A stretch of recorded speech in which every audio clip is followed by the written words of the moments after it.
All right. So it says, as you ride the Ferris wheel, your distance from the ground varies sinusoidally with time. You are in the last seat filled, and the Ferris wheel starts immediately. Let X be the number of seconds that have elapsed since you got on. Same kind of setup as all the problems so far.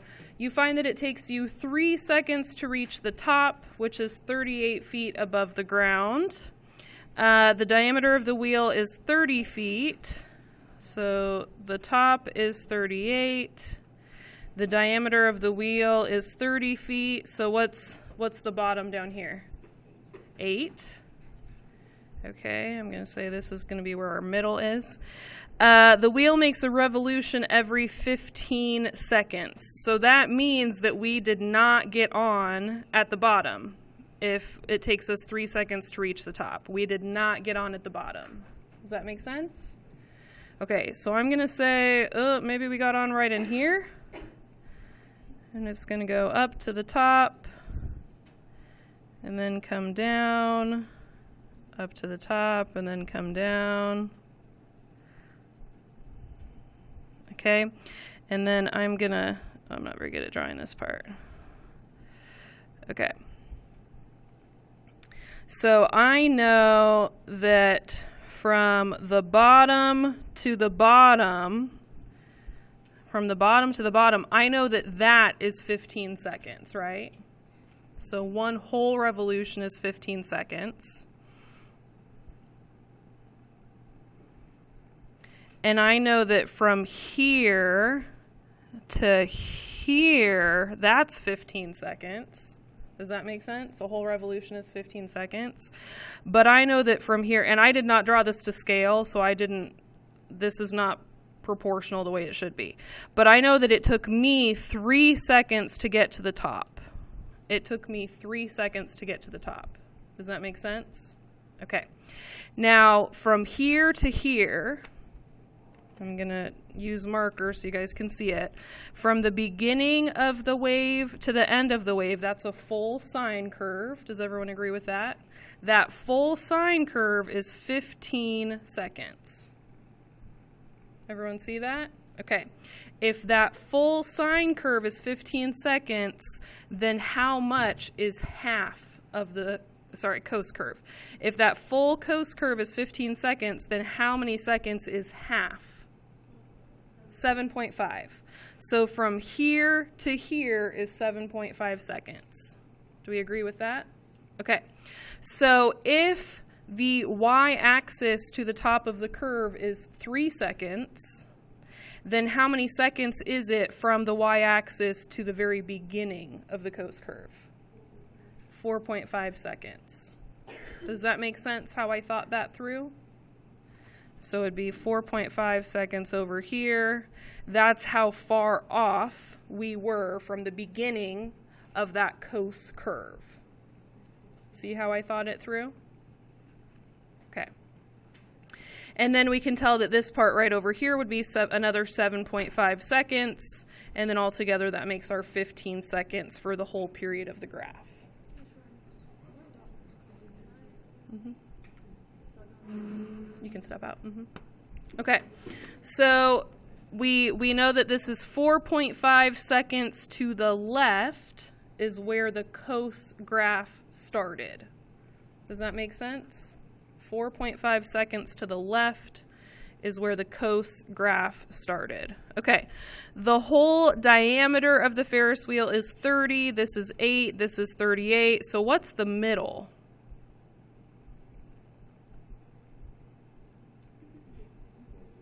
So it's 15 and 15, and so what's the middle? 23? Okay, 23 is the middle right here. We know half of 30 is 15, so we know that the amplitude is 15. What else do we need to know? We know the period is 15 seconds.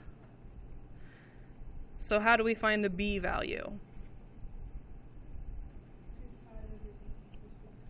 2 pi divided by B equals 15. And then what should we do? So times by b times by b. 2 pi equals 15b. And then how do I solve for b? Divide by 15. Okay, so the b value is 2 pi over 15. So if we're going to write this equation, it's going to be y equals negative 15. So it's a negative graph because it starts down. Our amplitude is 15 because it's half of the diameter of the wheel. The wheel is 30, so half of that is 15. Cos or sine curve? Cos. We're going to go with cos based on the shape, okay? And then this one did shift to the right or left, so my parentheses are going to be like this. What goes right here? 2 pi over 15. Okay, what goes in here? X plus 4.5, because this graph shifted to the left, okay? And then plus 23 on the end, because that's the midline, okay? And then how can I check my equation and make sure that it's correct?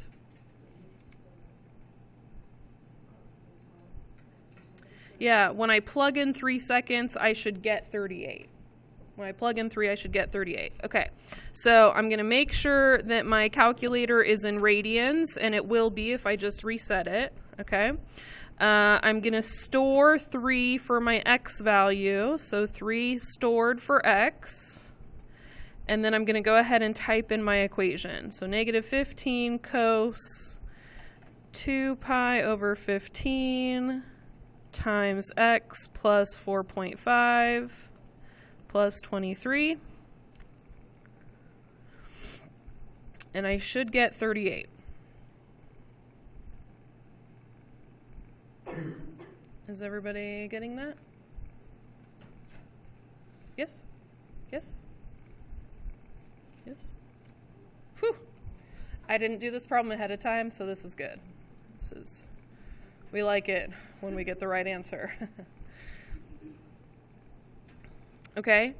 How far off the ground are you after 6 seconds? What should we do? See where before, not quite that difficult. That's the next question. We're going to do that with 32. Plug in 6, yeah.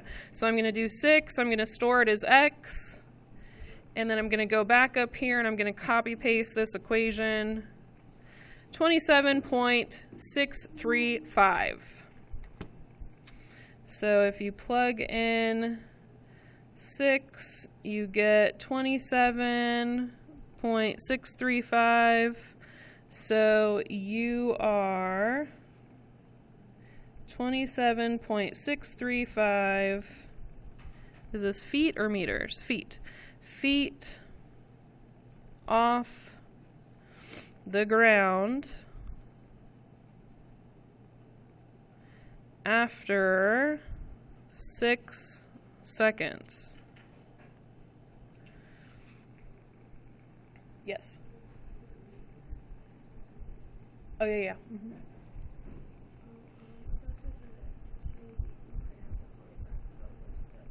Mm-hmm. Yeah. Okay.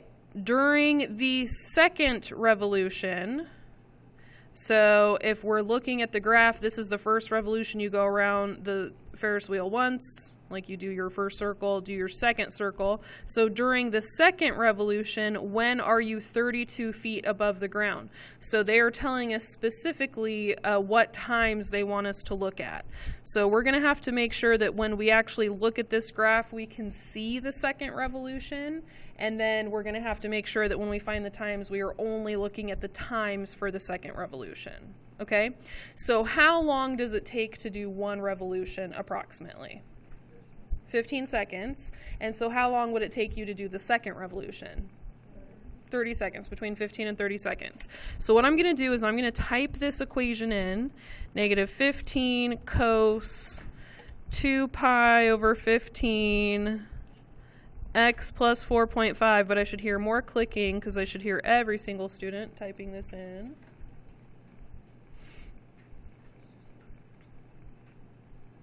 So we're all graphing this equation.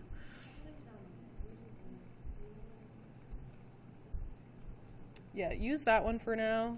It's because there's 2 extras back there.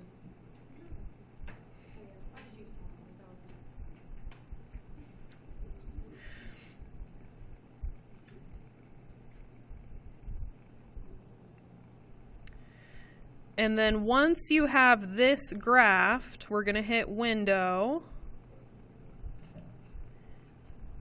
And we have to figure out how we should change the window so we can see what we need to see. So how big should our y-axis be? How big should our x-axis be so that we can see what we need to see? What do you guys think about the y-axis? How big should it be? Say it again. 38, at least 38, right? So I'm going to go to my y max. I'm going to make it go to at least 38, so maybe make it go to 40. Okay, so I changed my y max to 40. Do you want the y to go by ones? 1, 2, 3, 4, 5, 6, 7, 8. Go by ones? Ones are okay. They're going to be very close together, so it's just going to make the y axis, it's going to make it look like a thick line. That's what it's going to make it look like. Okay, for the x-axis, how many numbers do we need there? 15 seconds for one revolution, 15 seconds for another revolution. Now, remember, it was kind of backed up, so this isn't exactly 15. This is actually 3 seconds and another 7.5 seconds. That's actually 10. So 30 would probably do it, actually. Yeah, let's do 30. Okay, and we'll hit graph.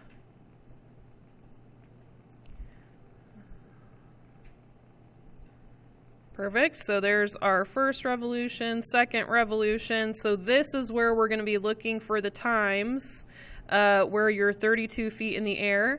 And we're going to go back to the y equals. And we're going to go to y2. And we're going to type in 32 feet. So we want to find when you are 32 feet off the ground. And hit graph. And we're going to ignore these 2 answers over here. That's when you're 32 feet off the ground during the first revolution. That's not the answers we want. We want the answers when you're 32 feet off the ground for the second revolution. So we want this one over here. So we're going to do second trace, option number 5. And I'm going to make sure that I'm over here. I don't have to be right on the intersection. I just have to be near it. And I'm going to press enter, enter, enter. Okay, so 32 feet in the air at 15.786 seconds.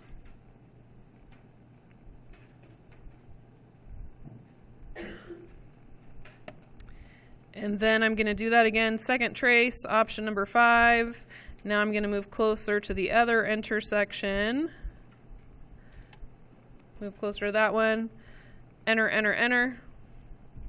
That one is 20.214. 20.214.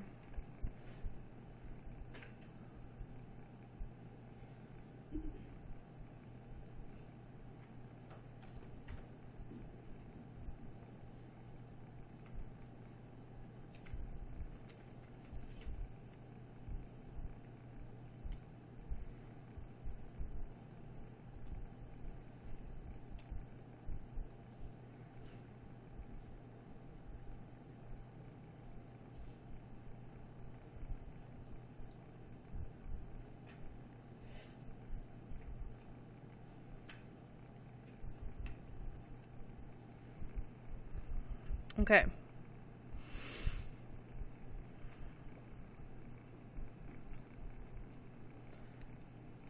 How do you guys feel about that one now that we've kind of done that together? Feel okay? All right. Were there any other ones that gave you guys trouble on the assignment? So if you were to be given a Ferris wheel problem, would you be comfortable? Ferris wheel problems are okay. All right, my plan for the next little bit of the period is to give you guys your quizzes back. I want you to correct them. So because all the different problems that are on the quizzes, we're going to have those same types of problem on the test as well. And I don't want you, if you got them wrong on the quiz, I don't want you to get them wrong on the test. Okay? So I want you to correct any problems you got wrong on the quizzes. And then the big difference between the quiz and the test is that the test is going to have graphing of not just sine curves, but tangent curves and cosine curves. We're going to have the graphing of all three of them. And then we're also going to have writing equations for sine and cosine curves. That's something that is new that we hadn't done by the day of the quiz. And then we're going to have these application problems. Okay, that's going to be new for the test. So it's looking like we're going to test early next week. I just want to make sure that we don't miss these problems when we take the test. Does that make sense? Okay, so I'm going to hand these out. We're going to work on corrections.